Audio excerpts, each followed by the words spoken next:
Tim, thanks for joining us. Great to be here, Peter. So you've had a new owner come on the scene. There's been a vote for the acceptance of their offer to take over the company. Yep. What's been the outcome? Yeah. So we haven't got a new owner quite yet.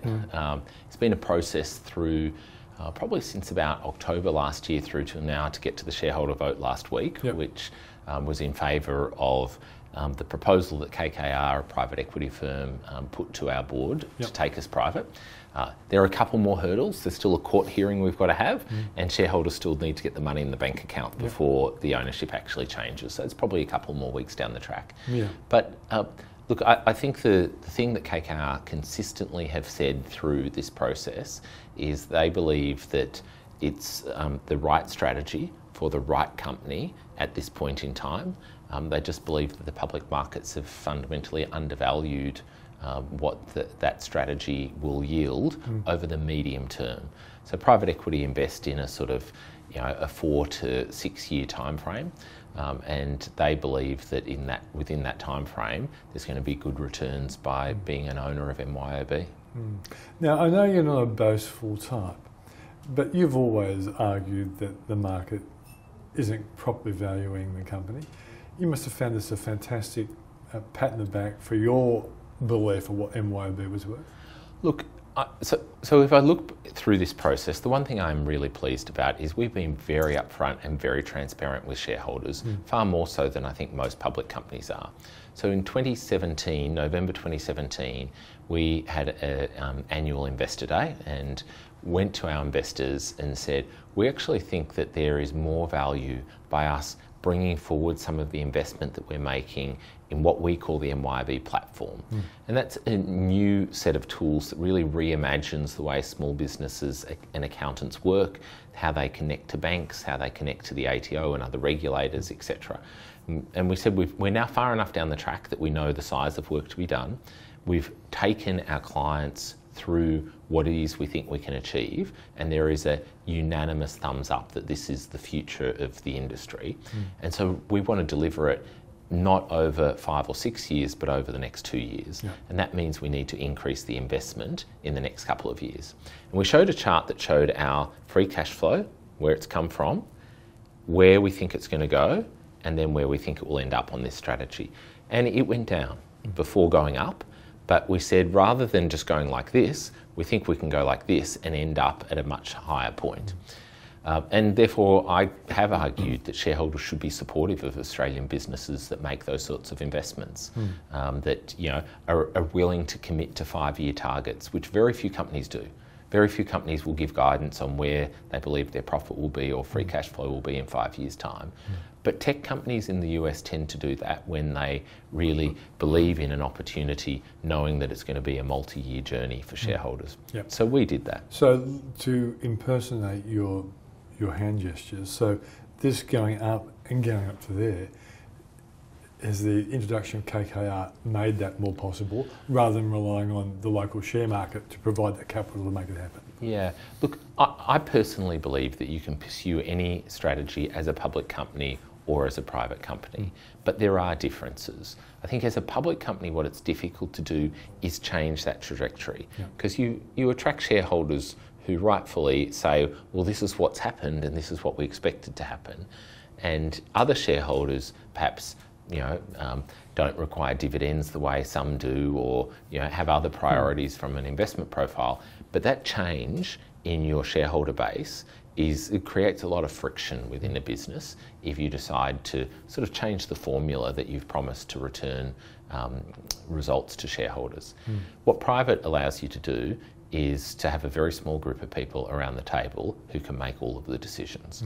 And so you can be more nimble in making some of those shifts. And we've operated under private equity and we've operated under public markets.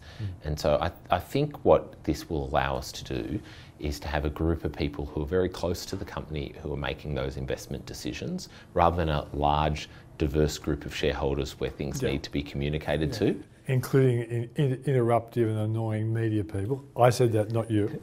But so at this point in time, I think this will be positive for the business. But I do want to be clear, for me, the main thing through this process was making sure shareholders had good information on which they could make a decision. Making sure that we ran a rigorous process where there was every opportunity for competitive bids to come in, because we wanted to get the most value that we could for our shareholders. Making sure that the regulators were very happy with the way in which our board ran the process. And the really pleasing thing for me is I think that we ticked all of those things, which enabled our shareholders to make an informed decision. Okay. You've done all this when you're under probably the greatest pressure from a rival that clearly is a formidable rival. You must be really happy that a pretty hard-nosed business like KKR thought you were worth investing in. Look, I'm really thrilled with what we as a business, and particularly what our team have been able to deliver to our clients. And we are first and foremost an incredibly client-focused business. We spend time with our customers, we understand their needs, we understand their aspirations, we understand their challenges. Online accounting is a fantastic solution for small businesses. Now, we're not the only provider out there in the market of those tools, and I personally believe competition brings out the best in people. It brings out the best in companies. It makes you think about how you can deliver more impact to your clients, makes you, really think about where you price your products and so on. So I actually really appreciate the competition that we have in the market. I think Australian small businesses are incredibly well served by our industry and the category that we're a part of. But I think they're incredibly well served by our business. And so I'm a strong advocate for our business because I spend so much time with our clients and hear firsthand from them just what an impact the innovation that we bring to market has. What percentage of the small business market do you have nowadays? Look, there are roughly 2.4 million small businesses operating in Australia and New Zealand, and about 1.2 million use our solutions. And so, 50%. 50%, which would be larger than any other player. Yeah. Are you staying on, Tim? I certainly hope to. Yeah. I mean, for me personally, it's been an incredible journey. I joined MYOB about 16 years ago. I'm about to start my 12th year as CEO. I'm only the second CEO the company has had. And it's just an extraordinary privilege to be able to work with a group of talented people and that are united by this mission and vision that we have of helping businesses succeed. And I genuinely believe that we live in a stronger community and a better society because of what business brings to it. And that can be an unpopular perspective at times, but if you don't have entrepreneurs out there going and taking a risk, if you don't have people who are creating jobs, if you don't have people who are investing in other people's skills, it's very easy to end up in a very negative and frankly restrictive place. What commerce creates is opportunities for people, and it's entrepreneurs who do that. And at MYOB, we love that, we champion that, and we're here to help those people succeed. And so I can't imagine what else I'd like to be doing or where else I'd like to be. There will absolutely come a time when it's right for someone else to lead this business, and 12 years is longer than most CEOs are in the seat. But it's my hope that I'll be able to continue with KKR and really deliver on what we've set out to deliver in terms of this next generation platform. Yeah, I guess you're very lucky that you're a very young man, Tim, so you've got plenty of years ahead of you. Let's get the focus off you and the company so much, but your relationship with the company is such that you have a good feeling about what's going on in the small business sector. Post-budget, what's small business saying? Yeah, so look, the budget was a good budget for small business. Now, we've got to call it for what it is. It was a marketing document to go into an election, and I think we all knew that. Yeah. And the government really needed a marketing help, and this was a good step forward. It was a good step forward, I think. Yeah, me too. And if you run through the big ticket items, number one, a perspective on personal income tax cuts, and particularly creating a flatter tax structure. That does a number of things for small businesses. Firstly, small businesses live in the discretionary element of the consumer's wallet.